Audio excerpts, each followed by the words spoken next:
Minasan de konnichiwa, my name is Brennan, and this is my channel, Tokyo to LA. I'ma pull up and I'm festin' on purpose. Hey, I'ma smoke the jetty, got honey burn. I have acquired many experiences and footage during my travels, whether it be sailing the 7 seas with my buddies, or through awesome aerial footage on the beaches of Southern California. Oh yeah, I have a passion for exotic cars too.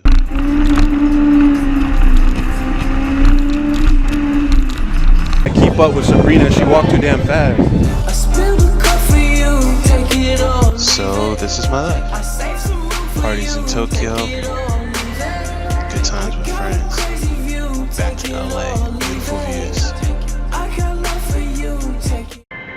Is that pretty strong?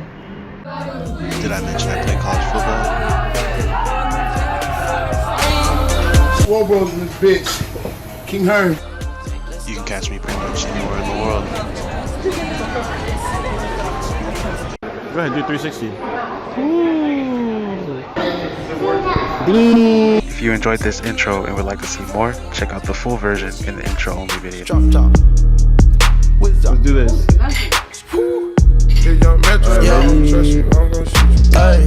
You get the bag and fumble it, I get the bag and flip it and tumble it. Straight off the lot, 300 cash, can the car came with a blunt in it. Lil' mama a thot, and she got ass, that she gon' fuck up a bag. Pull up to the spot. Well, it's a late night. Walking down PCH. I'm too lazy to cook, so I'm gonna go try to get some food at my local McDonald's. And I'm sure you guys recognize this spot. This is where I filmed another one of my videos. But yeah, I'm gonna go ahead and put my laptop down real quick. Go ahead and discuss one thing real quick. There's a lot of odd jobs in Japan that a lot of foreigners get into. Yeah, so one of the biggest odd jobs, and I'm gonna just, the thing about my channel, which I think makes it so unique, is I'm telling you things based off of my experience, but it's true. None of this stuff is fabricated. It's everything that I mention is true. Okay, I'm telling you guys how it is. So in Japan, if you're not a Japanese citizen, it is really hard to find employment, especially if you don't have a college education. There's a lot of foreigners that live there, right? So in Japan, it can get kind of like slim pickings for a lot of people who aren't Japanese and they're trying to get employment. So a lot of people, even for Japanese too, you never know their situation. So a lot of them, they kind of get into different type of career fields in Japan. And then some people, they moonlight. And by moonlighting, I mean they have a different, how should I say, they have like a different persona of who they are at night. They get into all kind of crazy stuff. I have friends that do various of different things in Japan. So I'm sure you read the title of the video. A lot of my friends, however, indulged into the escorting business in Japan. How much? $15? $15 for both of us. No, each you $15. Me love you long time.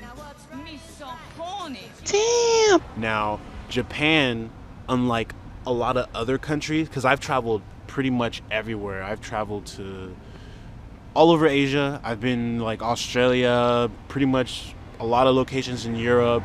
I live in America, but yeah, I've been pretty much everywhere, you could say. And then I've made a lot of good connections. I made a lot of good friends. Have a lot of good relationships. But yeah, I've noticed that regardless of where I go, Japan happens to be like the cleanest country I've ever been in my life, other than Singapore.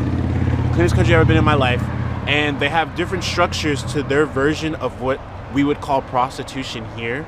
Like if you think prostitution here, you're just like the nitty gritty, like the dirtiest of the slums type thing, right? But in Japan, it's actually different. There's levels to it. So in some cases, you could actually end up being paid specifically just to talk to people, which sounds crazy enough as it is, but like I said, what I'm saying to you right now is true. There are people that will just simply pay you for your time. Like, hey, I want to meet you Monday through Friday, and we're going to converse after my work for 2 hours, and I'm going to pay you 300 sanman yen shirai. Sanman yen gurai shirai, or something like that, you know? So that's about $300 now. But there's cafes, there's like locations that you can go to throughout the country of Japan, which they operate where it's simply just talking. My name is Hikaru Aizawa. I am king of Hostess. As number one host, I've made as much as 200,000 US a night.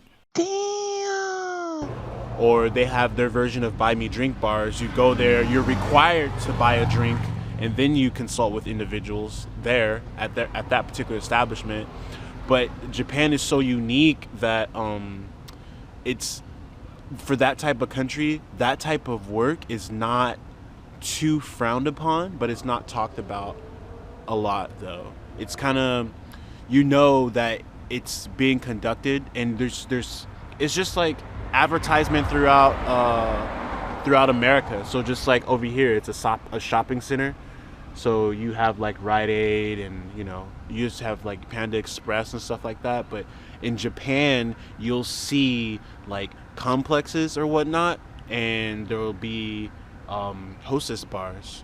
And you know, if you were to go to one, you walk inside one, and you can, there's usually they have pictures, and you can select, like it's really discreet, you can select who you want to talk to, and like who do you want to spend your time with. Some Hostess bars, like I heard some guys making easily 6 figures a year I'm serious, just simply talking to women, only talk. How much does a host make a month now? 稼ぐやつは500万稼ぎます。プレゼントとかそんなのは別だと。 Right, okay, so they get the hosts get presents. They get No sex involved, just simply talking, and it's a social norm to pay. It is a social norm to pull out your wallet and pay for anything. That's just how it is in Japan. It's really normal to do that, and that social norm goes in with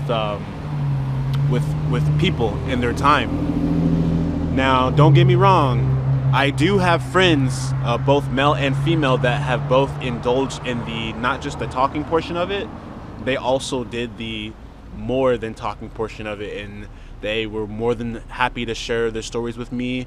I'm more than happy to share my stories with them about my particular country, America, and they're more than happy to share their stories with me about their particular country, Japan. So we just, you know, we trade stories, and we're just honest with each other. This is how I know so much. Hopefully you guys are able to develop some relationships like that in the world, not just in your specific county or your community, but just worldwide. I just want to let you guys know that, you know, people have different mindsets, and what's going on locally in your area, there's always a bigger picture, man. There's just so many things going on. Like even here in LA, there's just so many things going on, man. But yeah, one of the more interesting stories that I do have though, and I kid you not, one of my friends, he was a hostess, and pretty much at his level, I think at the time he was like 19. He worked in Roppongi. He was one of those guys that just, you know, hey, come to my bar. He was a Turkish guy. He was a kid, you know, he was like 19 or whatever at the time. And this lady that went to one of his hostess bars actually remembered his face. So that started, let's see, all right, sweet. Tell the story. Oh, yeah. I'll tell the story. My bad. So that actually started a conversation with her. This is in Roppongi. And he told me, he was like, yo, Brandon, you have no idea, man. Like, this girl is like Oba-san, like grandma style, right? And I'm just like, okay, so what's up, man? Did you take her to a hotel or something? He was like, no. She told me that she lived near, in the area of Sendai. This is a long time ago. In the area of Sendai, and she takes the train, the bullet train, to come down to Tokyo or whatever. So I was like, oh, that's cool. It's like, sounds like somebody that has money. He's like, yeah, I know. So she told me the next time she comes down here, she wants to take me shopping. She said, kaimono itai, like I want to go shopping. So he was just like, all right, cool. So they exchanged their line and stuff like that. And I already told you guys about line. So he said that she came back like a week later, hit him up, they met up, they went out to dinner, It was a place called Barbacoa, and I'm sure a lot of you guys, if you go to Tokyo, you know where Barbacoa is at. And damn, it just tastes really good. The meat will melt in your mouth. But yeah, he said that the lady asked him. She said, "Hey, where do you want to go?" She said, "I want to do anything for you. Whatever you want to do, I want to make sure that you're happy." This is a grown-ass woman talking to a 19-year-old kid, by the way. And he's just like, "Well, I mean, you did say you want to take me shopping, so shoot, let's go to a Multisando. Y'all want to go to Louis Vuitton store?" He's just playing around, right? She was like, "All right, okay, let's go." So if you don't drift to win, what do you drift for? You really want to know? Yeah. Okay, let's go. Ikimasu. He told me, he was just like, "Yo, I could not believe she actually took me to the store." So I was like, wait a minute, hold on. So the girl took you to the store, Louis Vuitton store. You have no idea who the hell this woman was. This is the second time you met her. Well, third if you actually include her actually seeing him at this location. And I was just like, "How much she drop on you at the Louis Vuitton store?" Man, this dude said $11,000. She said $11,000.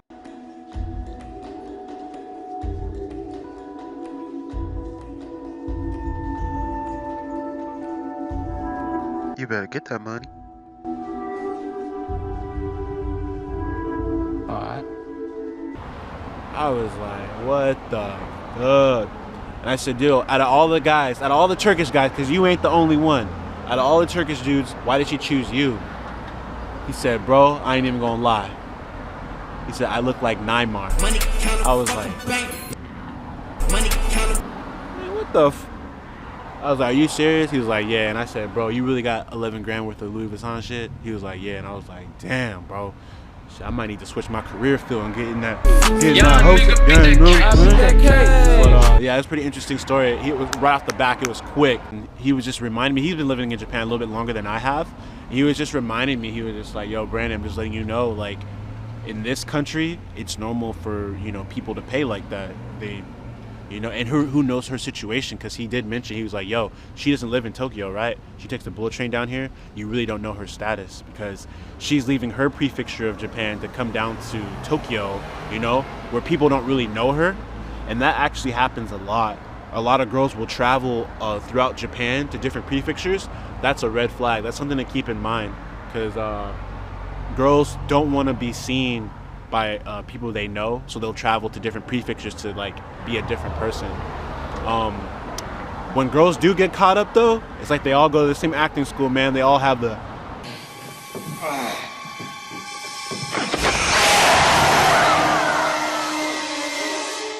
and they try to hide and stuff like that. It's just, that's another video for you guys. I'll put that into more details. But yeah, my homeboy came up 11 grand in, like, I guess you could say one night.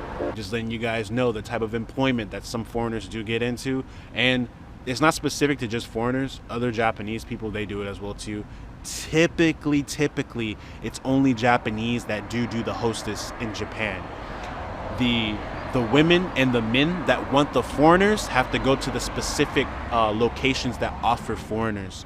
And the way that it works is, if you can speak multiple languages, you're golden as a hostess. That's just how it works, man, because you're more of an asset to the business.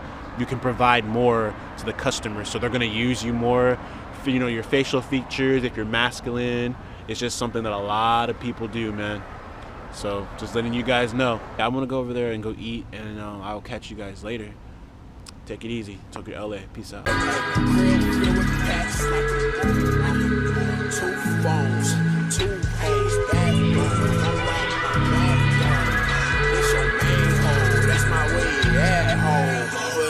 Listen, your diamonds, girl, you ain't seen those. Got my whole game posted on my front porch. Eat your Cheerios, ho, I'm on flex mode.